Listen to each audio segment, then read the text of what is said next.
Hello everyone, আজকের ভিডিওটিতে আমি কথা বলবো আমার ফিনল্যান্ডে আসার জার্নি নিয়ে।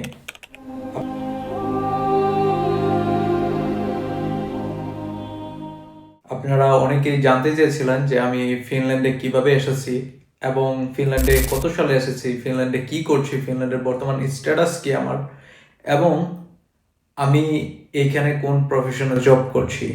এবং আপনারা ফিনল্যান্ডে যারা আসতে চান, আসতে আগ্রহী, তারা আমাকে এটাও কোশ্চেন করেছেন যে ফিনল্যান্ডে আসবো কি না, এটার গাইডলাইন চেয়েছেন।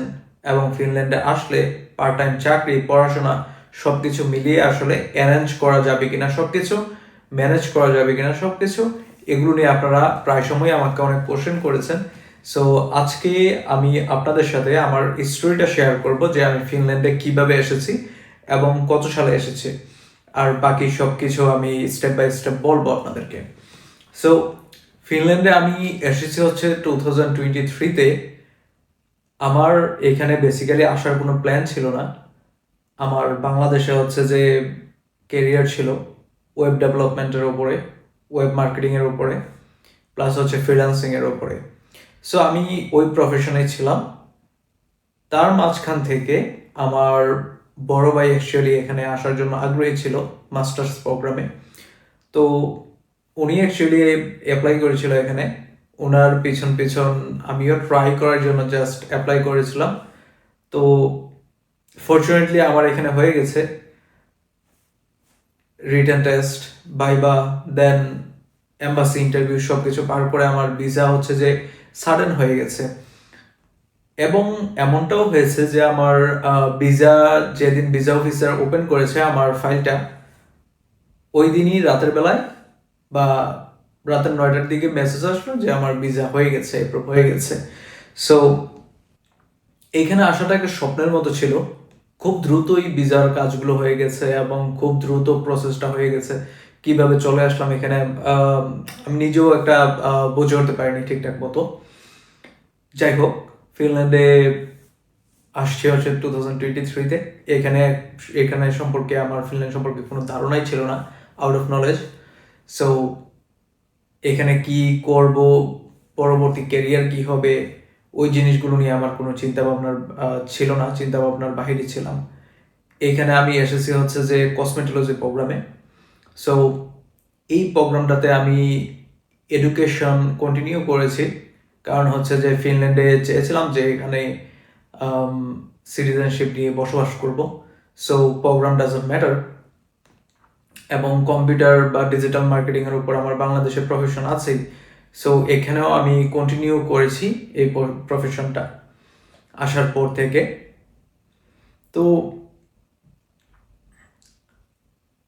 আমি এখানে আসার পর যে জিনিসগুলো উপলব্ধি করতে পারলাম,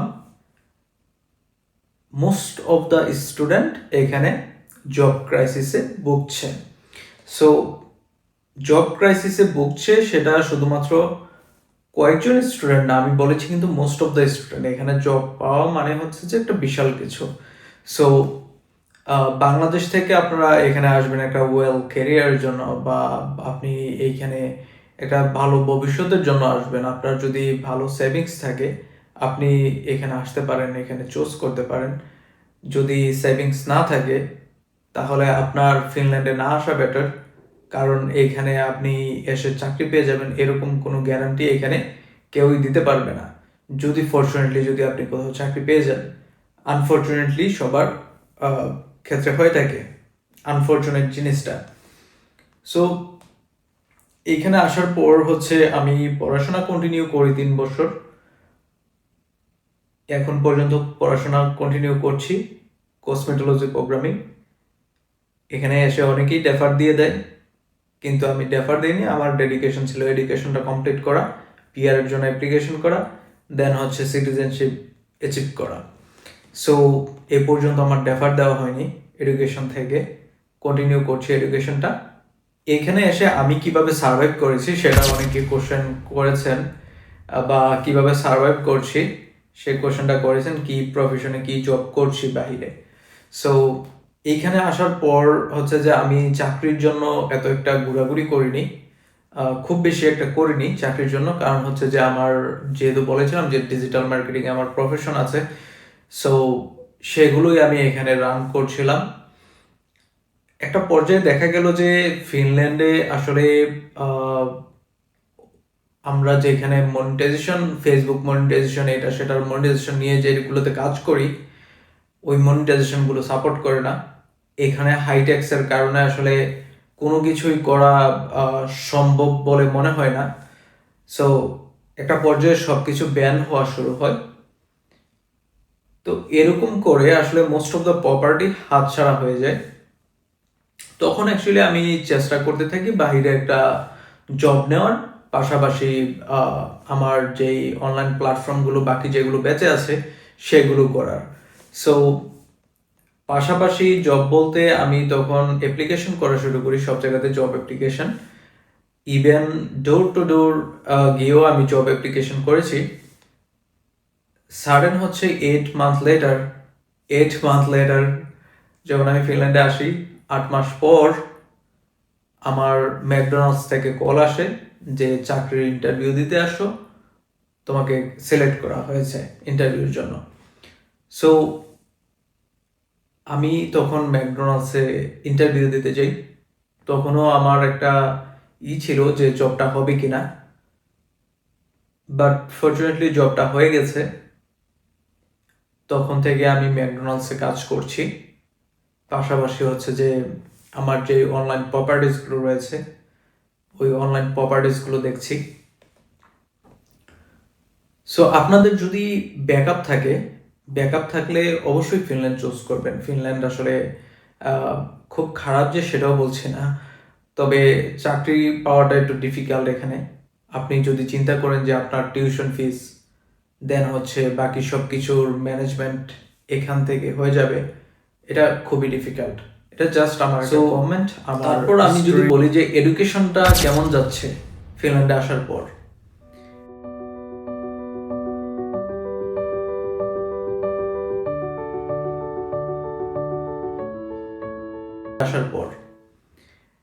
এডুকেশন যেহেতু আপনাদেরকে আগে ইনফো দিয়ে দিয়েছি যে আমি এখানে ডেফার দেইনি এখন পর্যন্ত, আমি কন্টিনিউ করছি পড়াশোনাটা।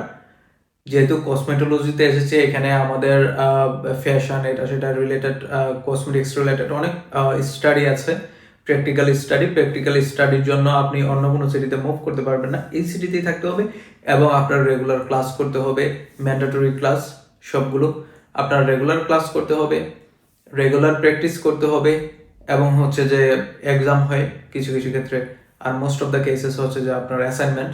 সো অ্যাসাইনমেন্টগুলো প্র্যাকটিক্যাল অ্যাসাইনমেন্ট, আপনি প্র্যাকটিক্যাল অ্যাসাইনমেন্টগুলো করে যদি জমা দিয়ে দেন তাহলে হয়ে যায়। বাট কিছু কিছু ক্ষেত্রে কিছু কিছু সাবজেক্টে হচ্ছে যে আপনার এক্সামিনেশন থাকে। তো এক্সামিনেশনগুলো এরকমভাবে হয় যে আপনি কম্পিউটার যখন ওপেন করবেন, একটা ব্রাউজার ওরা ইনস্টল করিয়ে দিবে, সেই ব্রাউজারে আপনার এক্সাম দিতে হবে। সো সেই ব্রাউজারটা যখন ইনস্টল হবে, ওপেন করবেন, এবং ওইটা ওপেন করার পর আপনি কম্পিউটারে আর কোনো কিছু করতে পারবেন না, কম্পিউটার জ্যাম হয়ে যাবে, এবং ওই কম্পিউটার মনিটর করতে পারবে আপনার যেই টিচার রয়েছে যে পরীক্ষা নিচ্ছে, সে আপনার কম্পিউটারে দেখতে পারবে যে আপনি কি কি করছেন কম্পিউটারে। সো আপনি যদি কোনো নকলও করেন, ব্রাউজার থেকে বের হওয়ার চেষ্টা করেন, ওখানে অ্যালার্ট বেজে যাবে। সো আপনি এটা করতে পারবেন না। এখানে একটু পরীক্ষার নিয়মটা একটু ডিফিকাল্ট। তো পড়ালেখা করাটা এত ডিফিকাল্ট না, কিন্তু পরীক্ষার ক্ষেত্রে যেগুলো প্র্যাকটিক্যাল এক্সামিনেশন এবং আপনি গিয়ে উপস্থিত হয়ে পরীক্ষা দিতে হবে, সেগুলো একটু ডিফিকাল্ট। বাট আপনার যে অ্যাসাইনমেন্টগুলো একটু তুলনামূলক সহজ। সো আপনি অ্যাসাইনমেন্টগুলো দিতে পারবেন, যে কোনোভাবে ম্যানেজ হয়ে যায়। সো এরপর আমি যদি বলি ওয়েদারের বিষয়, ফিনল্যান্ডের ওয়েদার, ফিনল্যান্ডের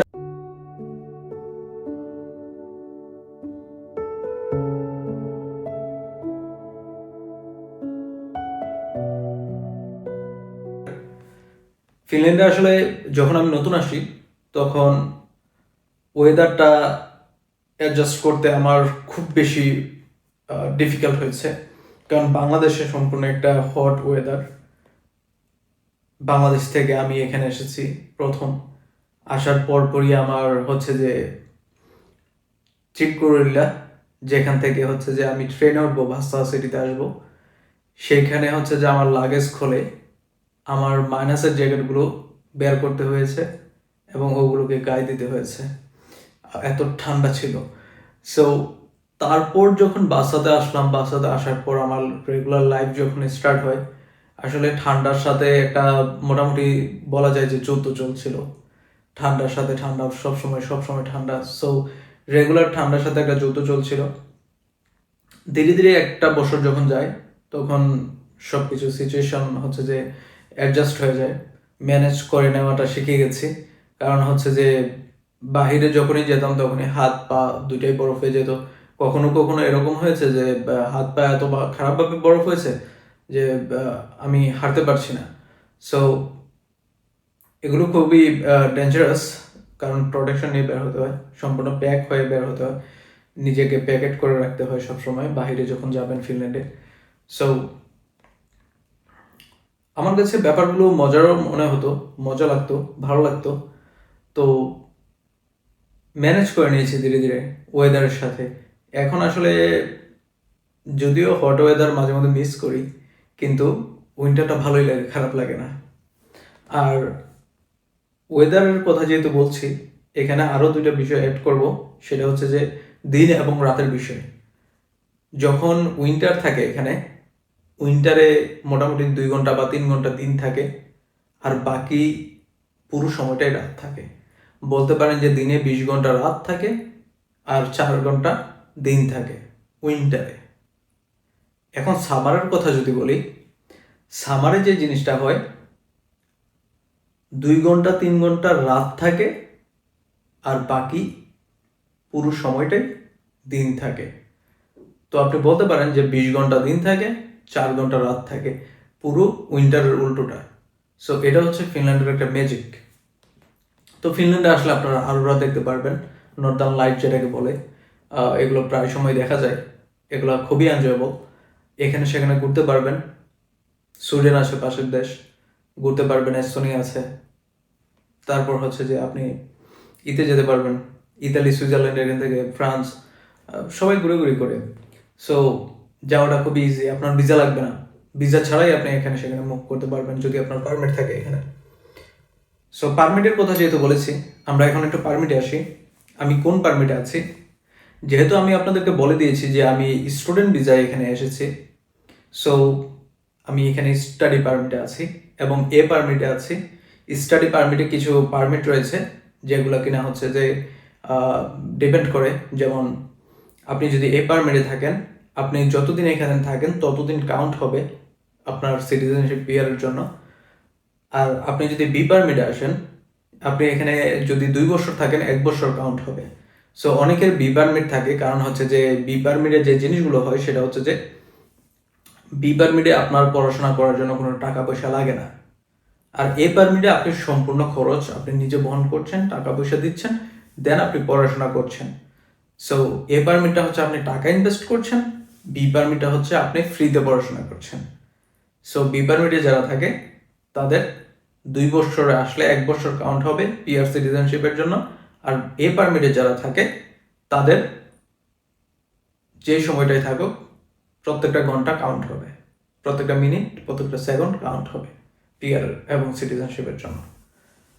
তো এখন পিআর সিটিজেনশিপ এই জিনিসগুলো একটু ডিফিকাল্ট করে ফেলেছে ফিনিশ গভর্নমেন্ট। এটা আপনারা নিজেরাও জানেন হয়তো বা অনলাইন রিসার্চ করলে পেয়ে যাবেন।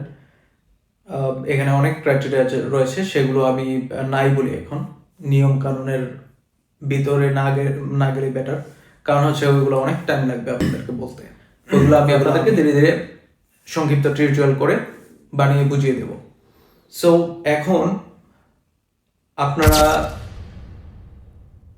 অনেকের কোশ্চেন থাকবে যে আমি ফিনল্যান্ডে আসবো কিনা। আপনাদের কোশ্চেন আসবে এখন যে আমি ফিনল্যান্ডে আসবো কিনা, ফিনল্যান্ডের জন্য ট্রাই করবো কিনা, বা আমি ফিনল্যান্ডের জন্য ট্রাই করছি, ফিনল্যান্ডে আসবো কিনা। এখন ফিনল্যান্ডে আসার জন্য আপনি নিজেকে জিজ্ঞাসা করুন যে আপনি এখানে চাকরি ছাড়া কি সার্ভাইভ করতে পারবেন? 1 বছর বা 2 বছর কি সার্ভাইভ করতে পারবেন চাকরি ছাড়া? আর যদি সার্ভাইভ করতে পারেন তাহলে আপনি ফিনল্যান্ডে আসুন। আর আপনি যদি চাকরি এখানে এসে করতেই হবে, আমি ফিনল্যান্ডে আসলাম আজ, কাল থেকে আমার চাকরি করতে হবে, না হলে আমার ওয়ে নেই। ঠিক আছে? সো এরকমটা যদি হয়ে থাকে, আপনি ফিনল্যান্ডে না আসাই বেটার।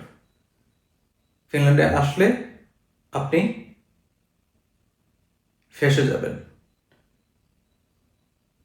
এইখানে আপনি এসে যে আপনি তদনগর চাকরিটা পেয়ে যাবেন বা একদম রেডি চাকরি পেয়ে যাবেন, এরকম কিছুই নেই এখানে। এরকম সিচুয়েশন নেই এখানে।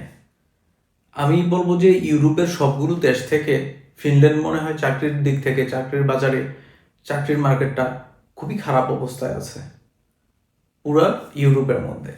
আমি যেটা বলবো, অন্যান্যদের মতামত ভিন্ন হতে পারে, কিন্তু আমার মতামতে যেটা আসে সেটা হচ্ছে যে ইউরোপের বাজারে ফিনল্যান্ড হচ্ছে যে চাকরির জন্য খুবই বাজে একটা কান্ট্রি।